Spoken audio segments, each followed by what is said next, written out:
Hello to my fellow history lovers and people that think if I learned something today, it's a good day. Today, honestly, is a little bit morbid, and I want to explain why I'm going to talk about the French Revolution and specifically a lot of the violence in it. And I have been reading this book, John Adams, as preparation for a future Kept Westguard book. And the French Revolution, I begin to understand, impacts America in a lot of ways. And the first part I want to talk about is the sheer violence of it. And eventually, that is going to impact a lot of the founders. And so today, honestly, I'm going to talk about the violence, and I don't really enjoy doing that, and I'm not doing it to sensationalize it, but I need to set the stage for what comes. And so I'm going to read you a little bit about it. So this is from the John Adams book by David McCullough, which I've been doing chapter reviews on here and there. And it starts with an enraged mob stormed and captured the Bastile, and that's the picture actually that you're seeing there, the Bastile. That had come to symbolize an intolerable regime.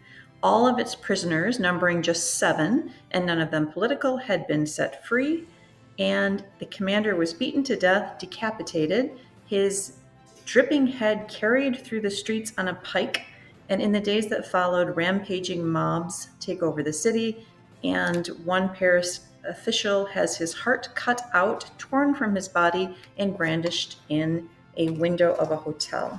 Well, it goes on from there, and we get to the Reign of Terror, which starts in which starts in 1793.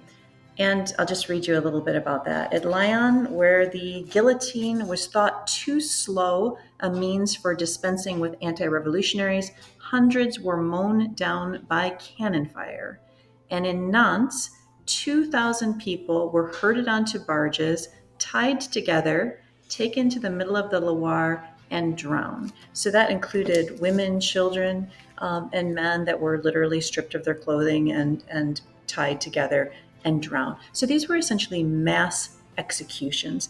And I want to talk a little bit about how that impacts the American Revolution and also why our revolution, though definitely violent, didn't have the same outcome. So if you think about it, the French Revolution ends in a military dictatorship, right? That would be Napoleon, whereas the American Revolution ends in a constitution.